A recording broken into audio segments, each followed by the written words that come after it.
The air in the house was still, save for the faint ticking of the hallway clock and the hum of the distant refrigerator. Morning sunlight filtered through the gauzy curtains, striping the wooden floor in gold. Ion stood by the front door, lacing his sneakers with unnecessary precision, stalling for time. He wasn't ready for the day ahead.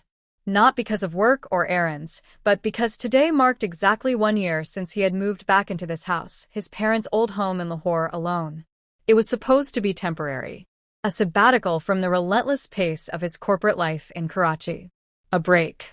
But now, his once sharp routine had dulled into something quieter, something strange. He no longer woke to emails or urgent calls. Instead, he woke to silence and the memory of a voice he hadn't heard in months. As he stood, adjusting the strap of his watch, the floor above creaked. He froze. It was the same sound he'd been hearing every morning at precisely this hour for the past 2 weeks. A soft shuffle, almost like someone pacing. He had always chalked it up to the house settling or the odd bird nesting in the eaves. But lately, it felt too deliberate. Too human. The sound stopped. Ion exhaled sharply and turned toward the staircase. "It's nothing," he muttered under his breath, but his fingers itched with unease. He went about his morning, watered the potted plants in the veranda, poured himself tea he didn't really want, and sat down with a novel he wouldn't finish. Yet his mind kept circling back to the noise upstairs. It wasn't just paranoia. He had locked every door and window the night before, hadn't he? Unable to suppress the growing tension, he made his way up the stairs. The old wood groaned beneath his steps, the house echoing like a living thing. When he reached the hallway, he hesitated. His parents' bedroom stood at the end, untouched since they'd passed away. He hadn't set foot in it since the funeral. A small part of him believed it was sacred space. Another part simply didn't want to confront whatever memory lived behind that door. But the sound hadn't come from there.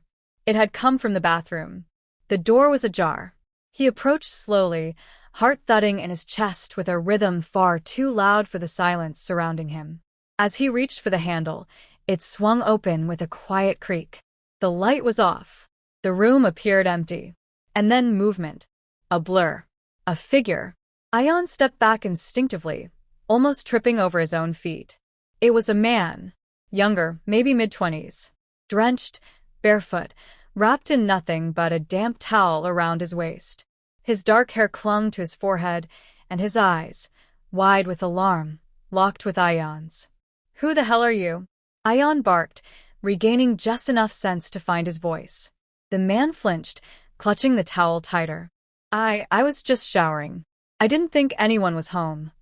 "Showering?" Ion's mind reeled. "You broke into my house to take a shower?" "No," the man said quickly, stepping back. "I didn't break in. The key was under the flower pot. I thought someone told me." Ion held up a hand, cutting him off. "Start over. Slowly." The man hesitated, then sighed. "My name is Zion. I'm a student at the university. I rent rooms for people through this guy, Adil.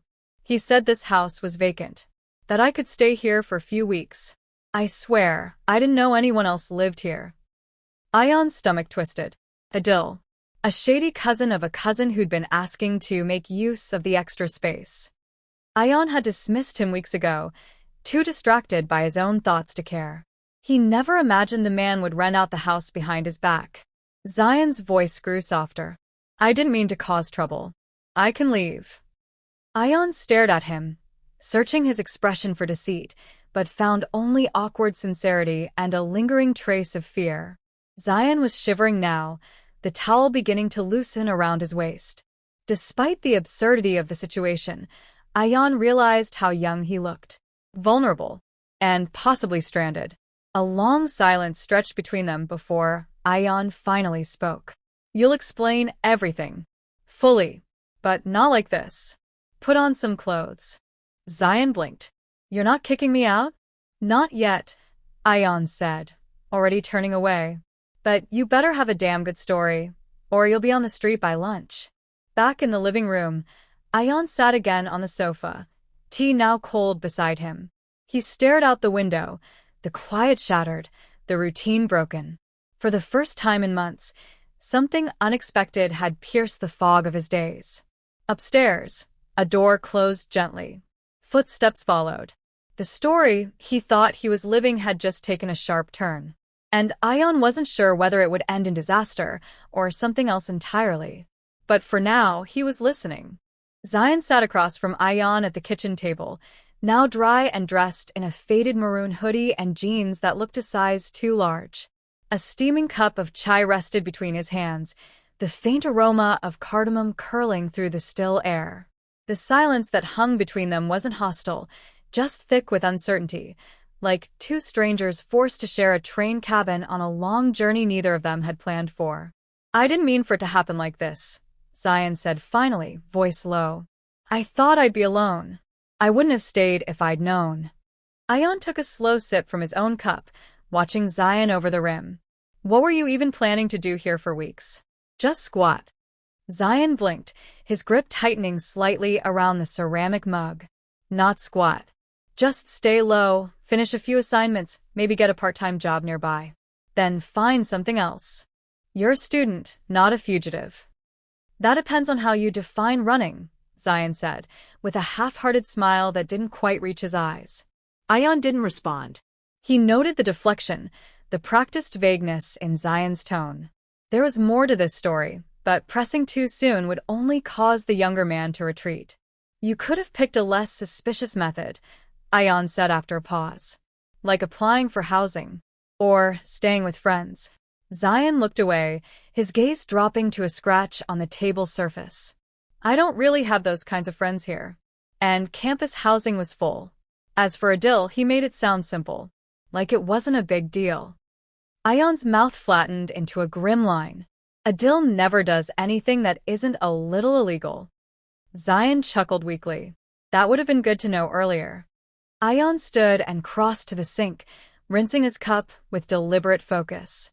He didn't like this feeling, the half-sympathy rising in his chest, the reluctant pull of concern.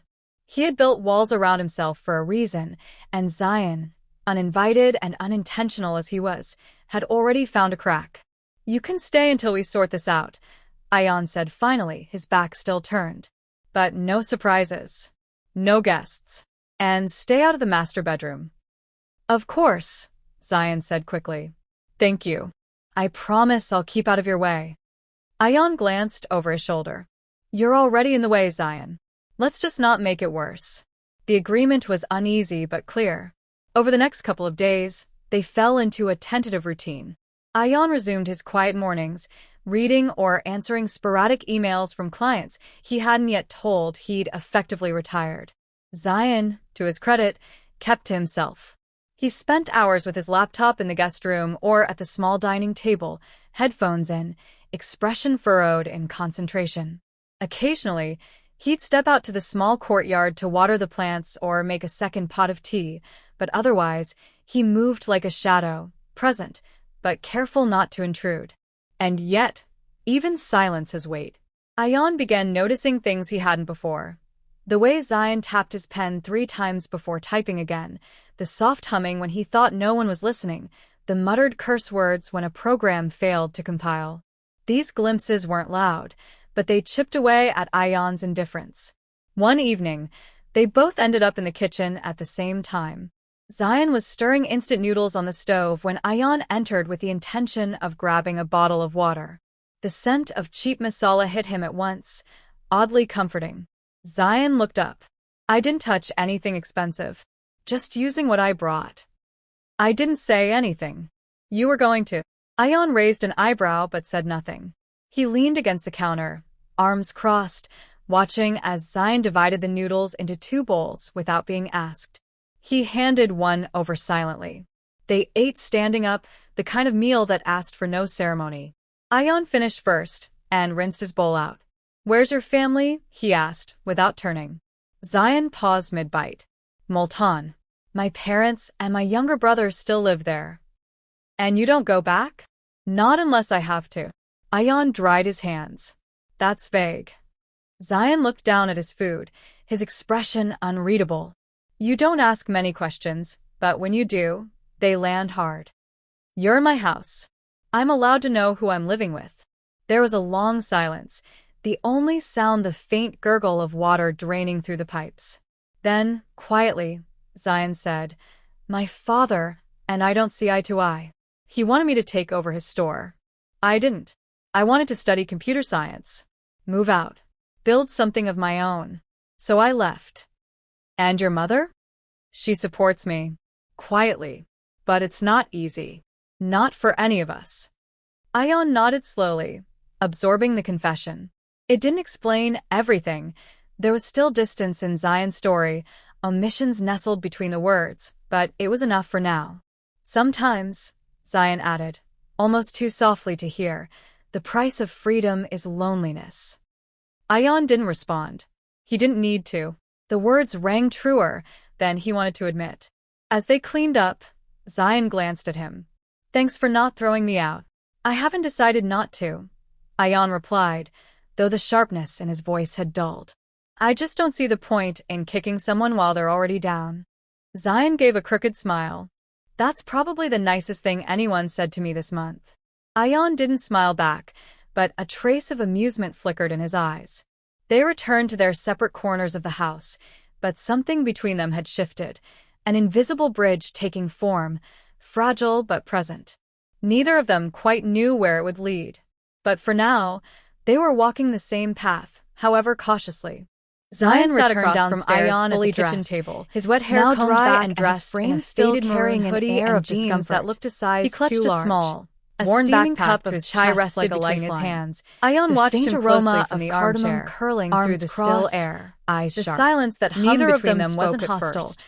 Just The quiet thick with had shifted uncertainty, from uneasy like to two anticipatory, strangers forced like to share the a pause train before a cabin storm on a long or a journey confession neither of them had planned Zion for. finally "I didn't broke mean the for it to happen silence. like this." "Thanks for not Zion calling the said police." finally, voice "That low. depends entirely "I on what thought you're I'd about be to alone. say."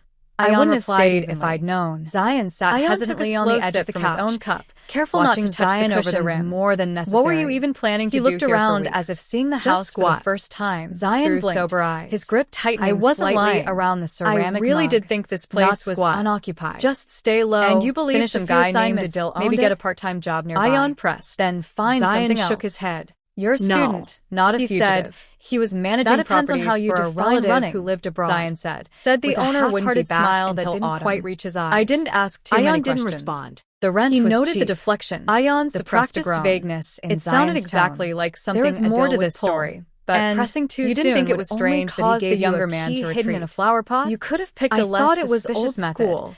Ion Zion said muttered, after a embarrassed. pause. Or Like applying maybe for a cultural housing. thing. Or Ion staying with stared at friends. him for a long Zion moment. looked away. "How His long have gaze you been living dropping here?" to a scratch on "Just the 3 table days," surface. Zion said "I don't really quickly. have those kinds I of kept friends a here. one-room upstairs, And campus housing I didn't was touch full. anything else. As for Adil, he made it except sound the shower.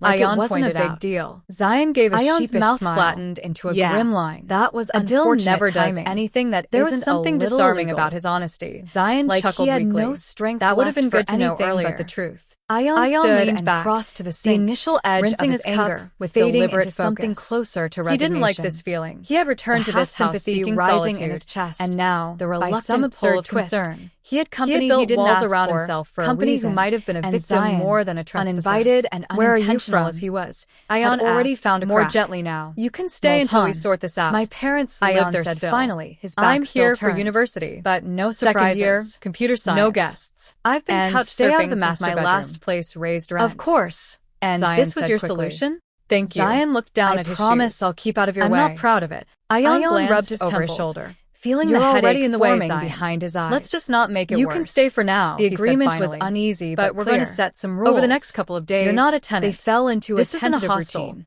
Ion And if resumed you're his lying quiet about mornings, anything, you're out. reading or answering I'm not. sporadic emails Zion from said clients. quickly. He hadn't And yet I'll help around the told house. he'd effectively Clean, retired. cook, whatever. Zion, to his I credit, don't need help. kept to himself. Ion said curtly. He spent hours Then, with his laptop after in the beat, guest room but or we'll at the see. small dining table. They sat in Headphones silence in, again. expression But now it was furrowed filled in with something concentration. new.